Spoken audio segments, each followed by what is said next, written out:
Hey everybody, I'm Anna McEwen.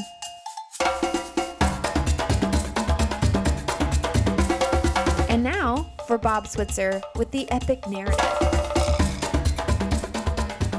All right, ladies and gentlemen, we got a weird story today. I mean, it's not weird. The concept is not anything we haven't dealt with before, but it's weird in that most people don't cover this story, especially because of the way it makes Gideon look. Now, last chapter, we finished up kind of quickly. Gideon dies. Well, he didn't die quickly. He died at a ripe old age. And it says that he had 70 sons of his own, for he had many wives. That was verse 30. Let's see. There was one who came from a wife who came from the city of Shechem. And no sooner had Gideon died than the Israelites began to prostitute themselves to the Baals they set up.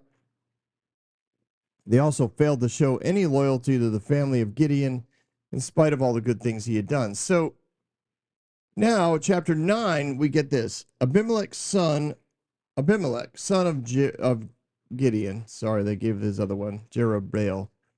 But son of Gideon, went to his mother's brothers in Shechem and said to them, to all his mother's clan, ask all the citizens of Shechem, which is better for you, to have all 70 of Gideon's sons rule over you, or just one man? And remember, I am your flesh and blood. All right, a couple things we need to pick up before we go on with the story, because this story gets twisted. We got, well, first of all, I think we need to understand why this story is in the Bible.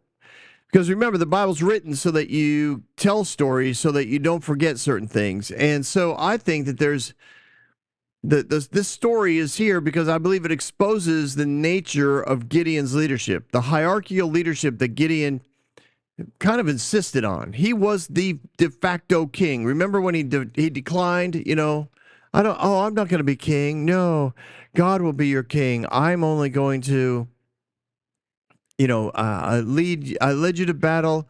I brought you much riches, but I'm not going to do anything else. No. He became the king. He didn't have a crown, but he put together a breastplate, a very, 400 and something pound golden breastplate.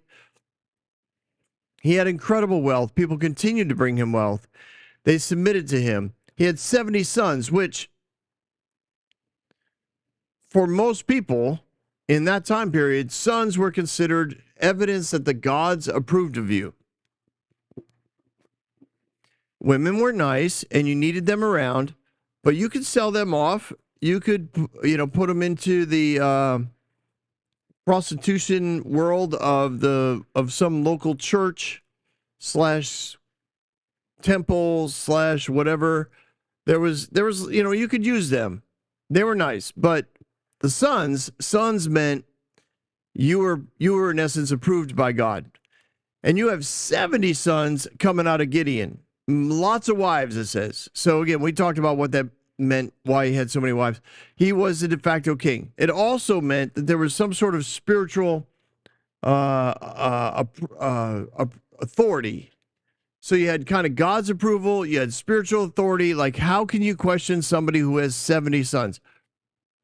A lot of times, we do that with money.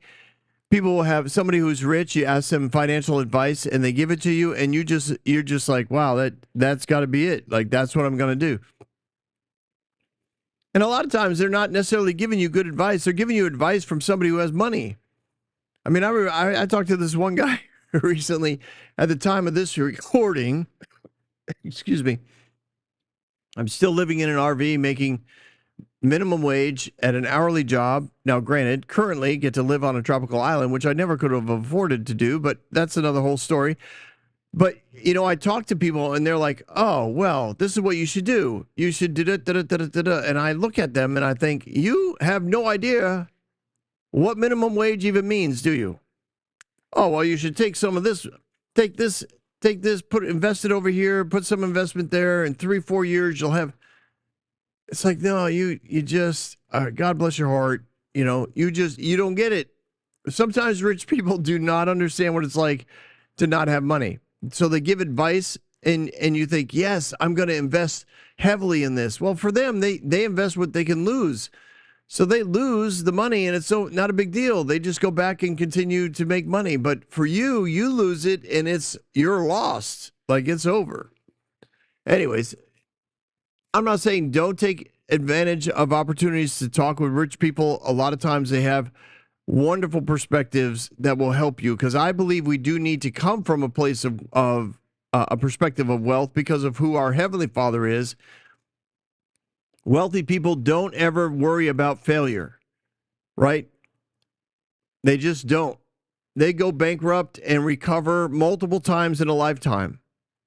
That's the way wealthy people think. We need to think as wealthy people because of our Heavenly Father. We should not be afraid of failure. We should strike out and try new things. Why? Because, well, if we fail, what's the big deal? We know who our Father is. And I think I've mentioned them before, but, I was friends with a family, wealthy family. His kids never feared failure. They knew Dad would come in and help them out. They tried multiple business paradigms, multiple. I'm going to try this, going to try that, going to try that. And they would invest heavily in it. And then, eventually something stuck and they were able to make money. But until then, they lost money and lost big. But that was okay because Dad protected them. Now, he wasn't like just flippant about it. They had long conversations and he tried to give them wisdom and what they learned and all that stuff. He was a good father, but he was a good, wealthy father. And ultimately, all of his kids have great success. They're earning the money that they're earning, but they were able to explore their options without fear of failure. Okay, way off track here, Bob. Way off track. Well, maybe that'll just bless somebody. So, what we read in chapter 9, verse 2, is that Gideon's plan was to let all 70 sons rule Israel. I mean, that was Shechem's, Abimelech, sorry, he was in Shechem. That was Abimelech's point.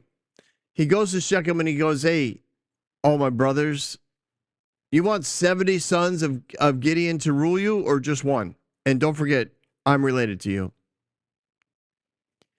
Gideon had no specific heir. He had no line of succession. Probably because in some ways he was thinking, I'm not king. Continue to bring me your tribute. Continue to give me, your honor and respect. But I'm not your king. I've had 70 sons. They can rule you when I'm gone. He didn't plan well. He honestly wasn't a good leader. I know for some that's a terrible thing to say because you've gone to conferences and the Christian teachers up front told you what a wonderful man Gideon is. I'm telling you now, the story, in my opinion, this story is in the Bible because it exposes Gideon's lack of leadership and his lack of fathering, which doesn't, I just add them to the list of bad fathers that are in Scripture. Now, to have 70 people rule the land is an interesting concept, right? The family stays in power, and in concept, your influence will expand as each son, would have to move and extend the borders that they were in charge of. So, I don't know, pride, politics, all tied in together, religion, all tied in. This is all not the God of love. This is not the kingdom of heaven. The legacy of Gideon's leadership and fathering skills was going to be on full display through Abimelech. Now, Abimelech goes to his mother's family. Shechem. Why does that ring a bell? Do you remember season 2 of the epic narrative? We covered this in detail. You got Dinah who is bored or whatever. She goes to town. What's the city's name? Shechem. There she's picked up by a prince of Shechem. She's raped. She then, the prince of Shechem and the talks to his dad. His dad goes to talk to, Bob, get the name right or people are going to call you. It's not Judah. That was the firstborn son. Jacob goes to Jacob and says, let's work this out. And I think it was three of the brothers were like, we have a great plan, Dad. Tell them all to get circumcised. When they all got circumcised, they went in and killed all the men. Again, I don't necessarily think it was every man in the city. I think it was probably the leadership. But either way, we have got a serious problem with the Israelites in the city of Shechem. They remember this story. And I believe that's what Abimelech is pulling on. He's like, do you want a bunch of Israelites leading you? Or do you just want one guy who comes from this place? You are my flesh and blood. You will be my highest priority. That's what he's telling them. I will not run the country. I will run this city and let the country be as it, like, whatever. Like he's letting them know you're my highest priority. Let's see. So he goes, the brothers, the tribe of his, or the clan of his mother, they go running around the city and they talk to all the leadership, all the other male of the various clans and tribes that are in the city. And they all agree, yes, let's go with Abimelech, one of our very own, and let him be the king. And so they give him money from one of the temples, and he goes and he hires a bunch of hitmen, 70 of them. Interesting number. Why does he need 70 of them? Well, he's going to throw a little bit of a party. He goes to his father's house, to Orpah, and he invites all 70 of his brothers, or 69 left, 69 brothers, to come to a party. And it's it's kind of like the Red Wedding of of Game of Thrones. Everybody's there. They're all having a pretty good time. And I picture it like this. Now, I don't know this. It is not in the Hebrew. But I kind of picture these hitmen all kind of take a position next to one of the half brothers, sorry. And they all probably have a dagger of some sort of sharp object. And at the appointed time, they tie them up. They probably, put a knife to their throat or whatever. And they lead them out to the rock out in the front of the house, which is where Gideon had done various altar slayings. That's horrible. On one stone, he murdered his 70 brothers. But the youngest son escaped by hiding. So the youngest son was there. But he figured it out, got a whiff of it, maybe saw a glint of a blade. You can picture this in a movie. Something about it he became suddenly very suspicious of his half brother Abimelech, and he escapes, dodges the bullet, so to speak. But I imagine it was gruesome. I don't know if you've ever sacrifice 68 humans, but it had to be pretty brutal. And then all this, let's see, verse 6, then all the citizens of Shechem and Beth Millo gathered outside the great tree at the pillar of Shechem to crown Abimelech king. So he goes back to his city. He goes to a well-known tree. He's crowned king. And when Jotham was told of this, so Jotham was the youngest son who escaped.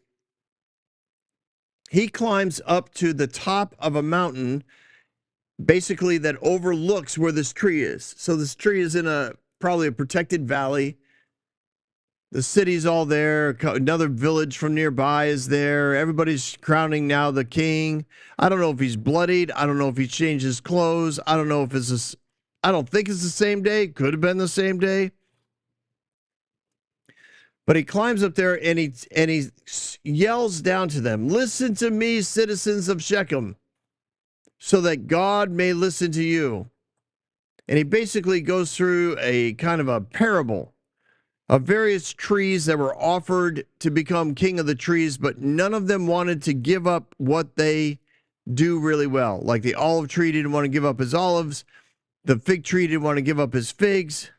But the thorn tree, the worst tree of all, said, "Well, if I'll do it."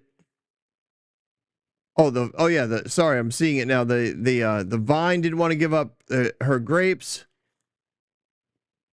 The thorn bush, they said, "Come and be our king." And the thorn bush said to the tree, "If you really want to anoint me king, come and take refuge in my shade. But if not, let fire come out of the thorn bush and consume all the cedars of Lebanon." So, I mean, basically his point is, you all have asked the thorn bush to be your leader, and it's going to be horrible because he's going to control you. You're going to have to stay within his shade. And if you don't, then he will consume you. And it'll be a raging fire because all the cedars in Lebanon there were lots of them, lots and lots and lots of them. And when you see the cedars of Lebanon, you're looking at trees that we would call the redwood forest. That's the type of cedar it was. And they do have, I know there's the redwoods and there's another one. And they look very similar, but they're not, but they're the same. They're huge. They're huge.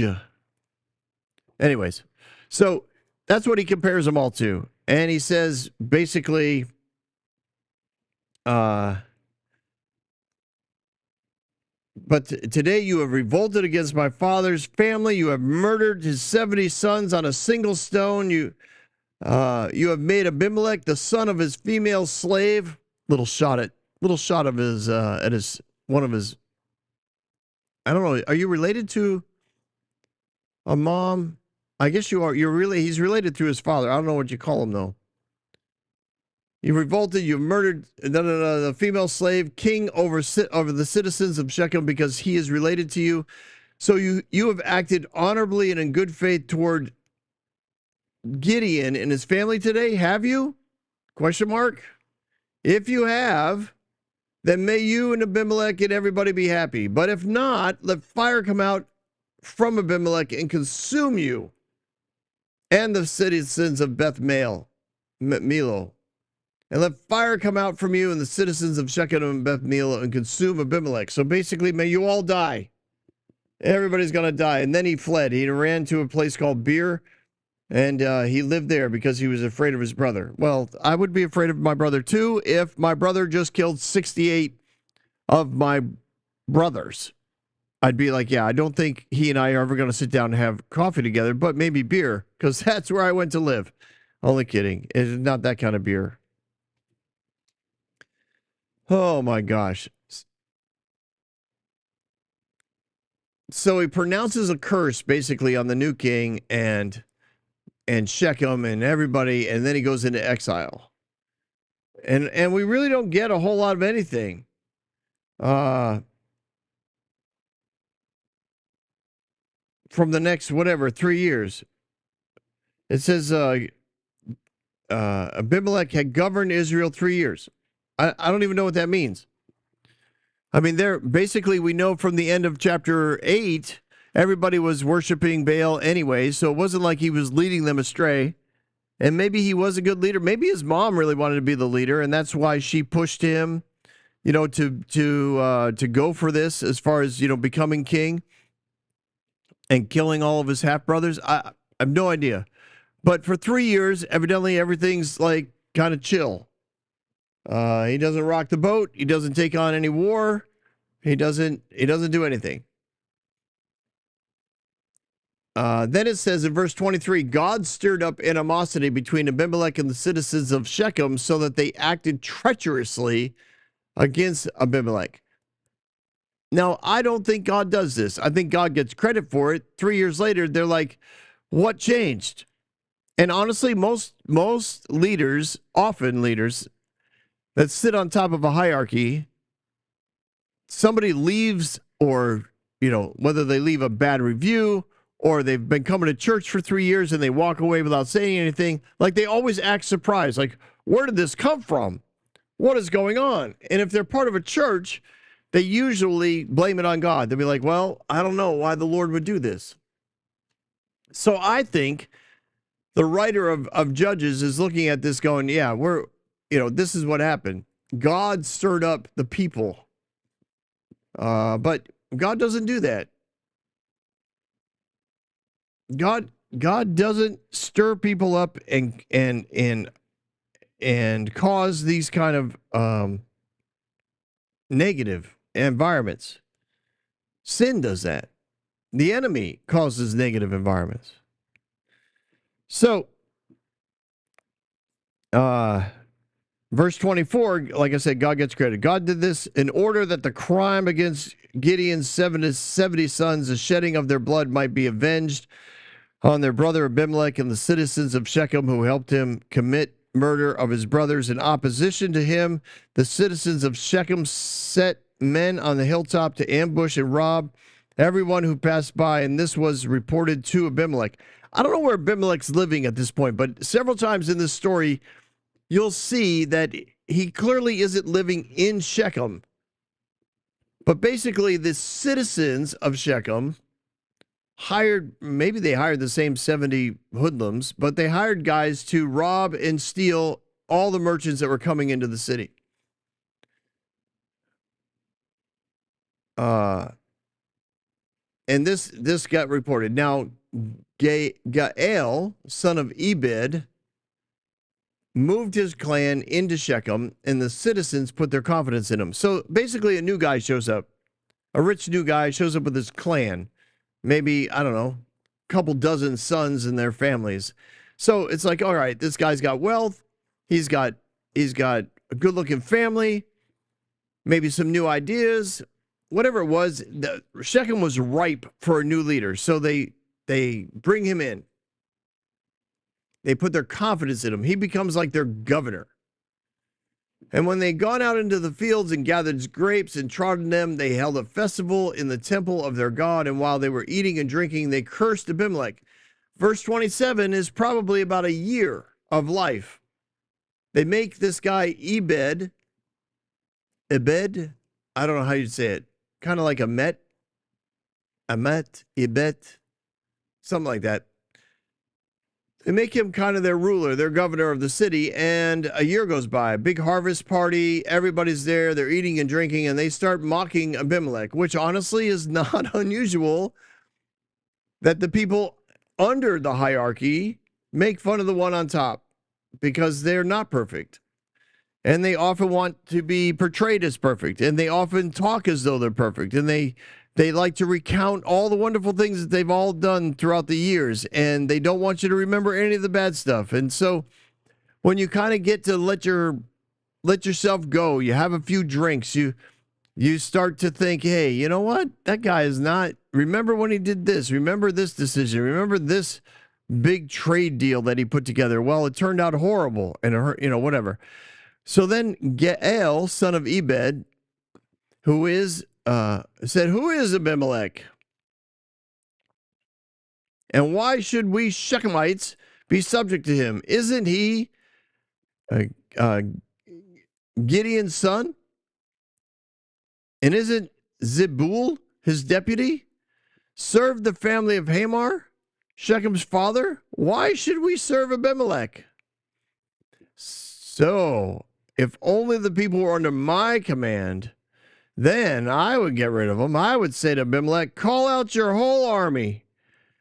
So when Zebul, the governor of the city, heard what Gaal, son of Ebed, said, he said he was very angry. And under cover, he sent messengers to Abimelech and said, Gaal, son of Ebed, and his clan have come to Shechem and are stirring the city up against you. Now then, during the night, You and your men should come and lie in wait in the fields, and in the morning at sunrise advance against the city. When Gaal and his men come out against you, seize the opportunity and attack them." So Abimelech and all his troops set out by night and took up concealed positions around Shechem in 4 companies. Now Gaal, son of Ebed, had gone out and was standing at the entrance of the city gate just as Abimelech and his troops came up out of their hiding place.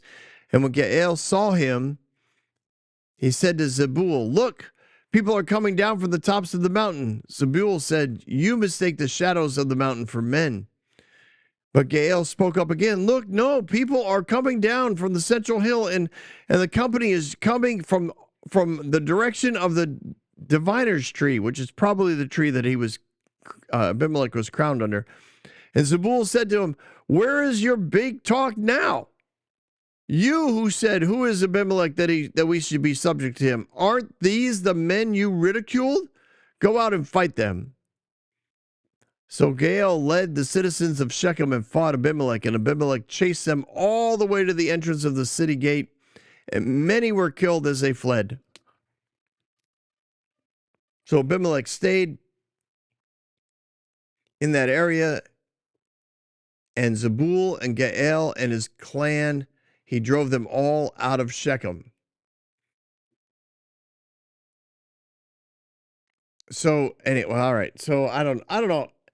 You could obviously, I just read you the Bible, so you can follow along. But basically, you have political intrigue. You have guys trying to get ahead. You have guys trying to make fun of the person at the top, right? And in essence, issue a challenge. And then the guy under that guy says, "Hey, I'm going to let the big guy know about it because you just sealed your own grave." But then that guy ends up in the same sort of trouble, because when you play politics and pride and all that stuff, it all gets in the way. And so there's this little bit of a fight. It's not huge, but basically the governor of Shechem is at the party. He reports to the king about the uprising. He gives a plan of attack to Abimelech. Abimelech follows the plan, and then evidently he doesn't attack the city. He just has his men all stand up. And then Zebul says to Gaal, "Hey, you should go out and attack them. You with the great plan, you who wanted to take over the leadership, you should go do that." So he puts together the men of Shechem, which evidently, I mean, this can't happen. This has to happen over time, maybe an hour or two. And then he goes out and he starts fighting them, but evidently, obviously he's outnumbered, outgunned. And Abimelech starts subduing them and killing them and chasing them, and he runs into the city, and Zebul drives him out of the city, and Abimelech starts subduing all the nearby villages to gain control again.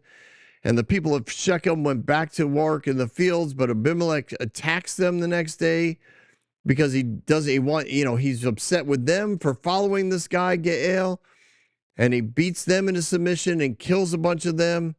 And then a bunch of them, they run to a nearby tower. Let me see if I can find that. Verse 49, I think it is.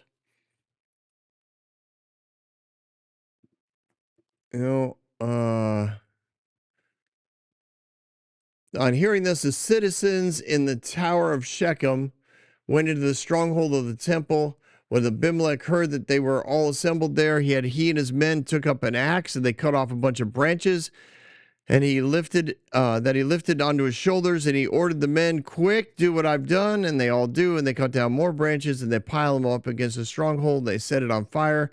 All the people in the tower of Shechem died, about 1,000 men and women.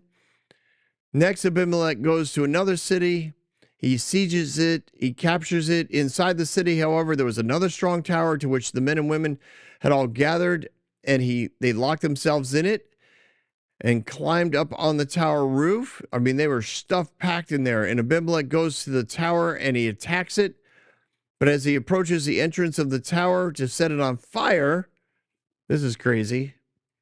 Some woman at the top of the tower takes a big old rock, it was called a millstone, which is basically, it doesn't necessarily have to be the size of a truck.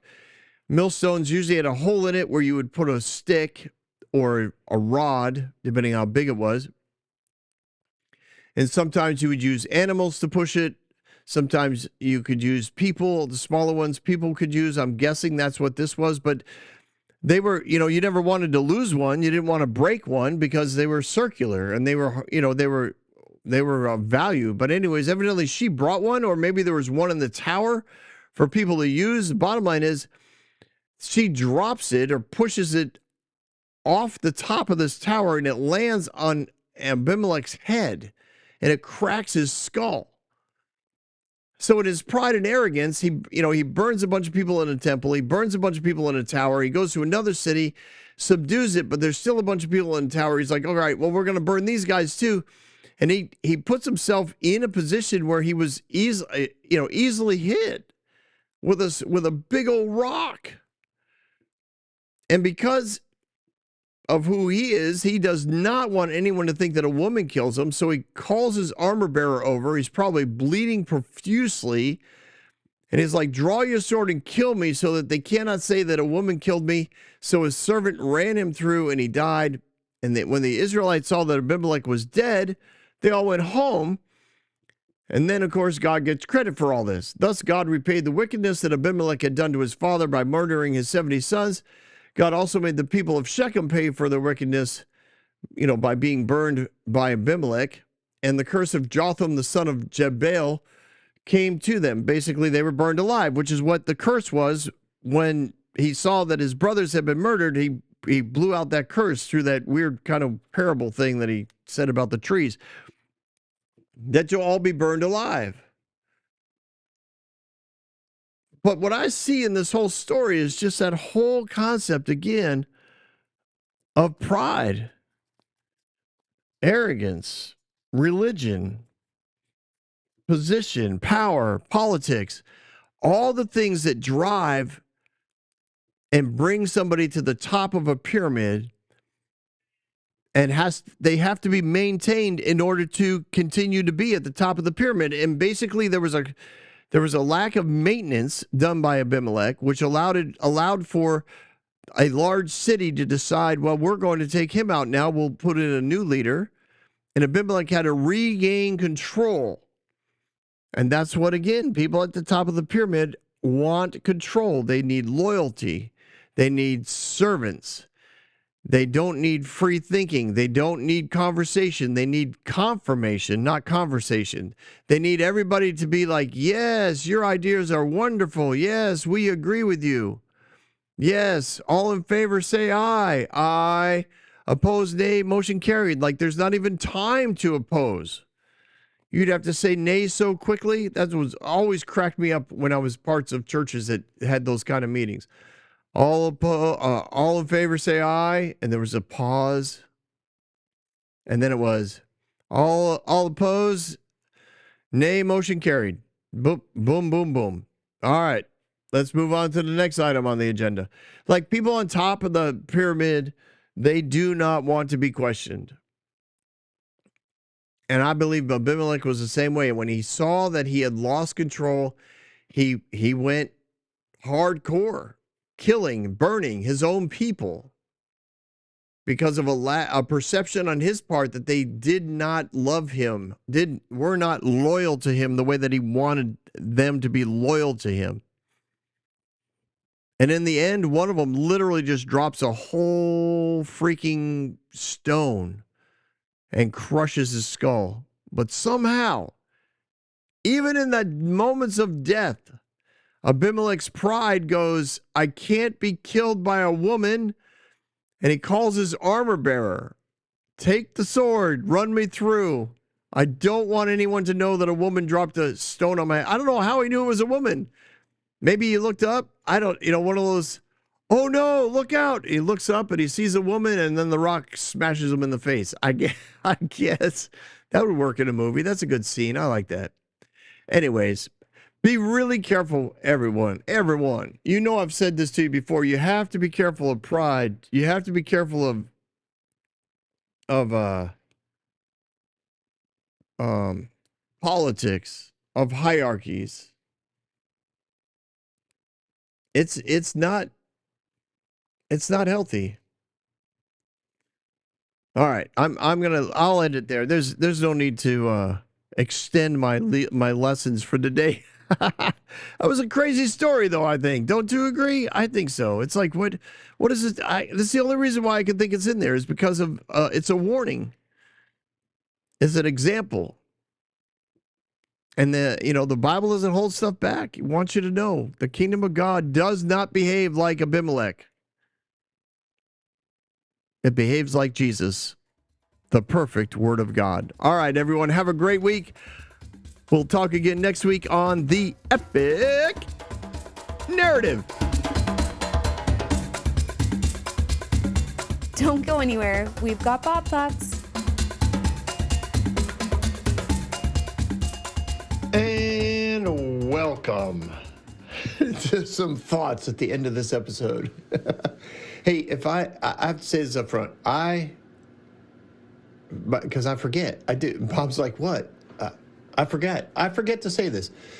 It's important if you enjoy this podcast. It's important that you follow it at the very least. I understand if you might not want to download it and have it downloaded to your phone or tablet or computer every time. I mean, it's great if you do, if you like and follow, but you should like and follow at the very least, because if for some reason there's several weeks that we don't record, like as this season winds down, season 6, we're putting it in the, I'm close. I'm very close to finishing the writing of it.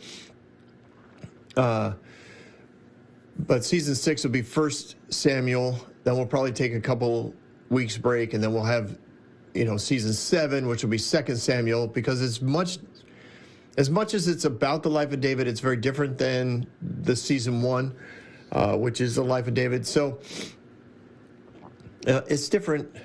I don't know why it's different. It is, but I like it. I like both of them a lot, but this one I really like. I think you guys are. Anyways, doesn't matter. Bob, stop. Focus.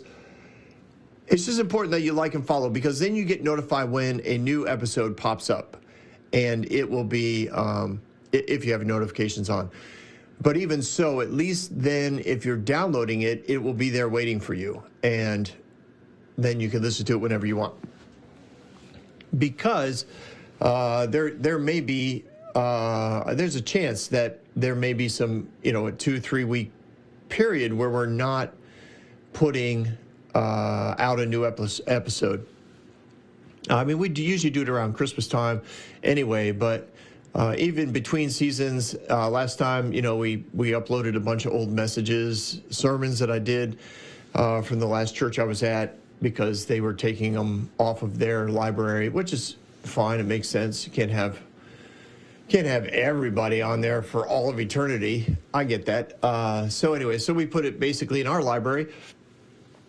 But if you like and follow, it just allows you to be aware of that kind of stuff. So please do that. And if you can help us out financially, that would be awesome. We do get a good response when we're able to invest in advertising. And I don't have the money to do it on my own. And that's fine. But if you guys can help, that's awesome. And we have had some help this year, and it has paid dividends, and we appreciate that. And we will continue to go forward with the podcast. But hopefully by the time you hear this, and I do these Bob Thoughts several weeks, in advance, but hopefully by the time you hear this, we will be in the process of starting a new job. Now, it'll be a full-time job. It's a together job. So my wife and I will take it on together, and I'll give you more details as it comes out, but it's with a ministry. It's something that we'd be able to do together. But I also know that it is a ministry that requires you to basically, like all the ministry jobs, you're always on.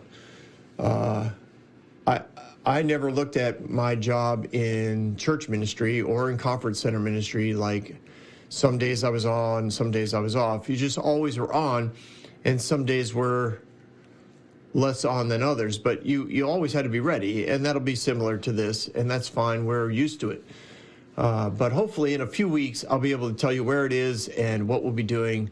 But just know that we are close. And I know that could impact my ability to record, as the logistics of that job would take up probably a month of my life.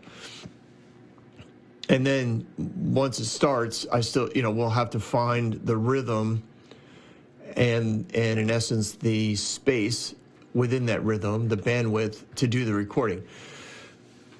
Oh, glory. I know that's saying a lot without telling you anything. I know.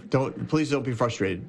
I will keep you guys updated, and I appreciate your love and support and your encouragement. And if you don't follow me on Facebook and Instagram, please do. You will get information on that as we update our lives.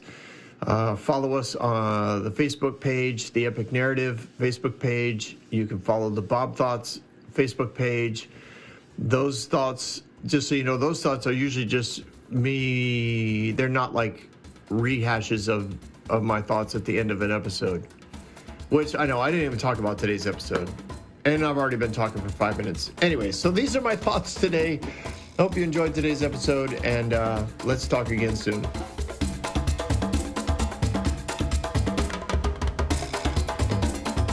Hey everyone, thanks for listening. If you like what you heard, you can subscribe to this podcast on any platform you use.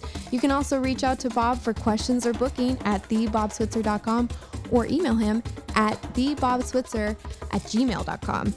See you next week, guys.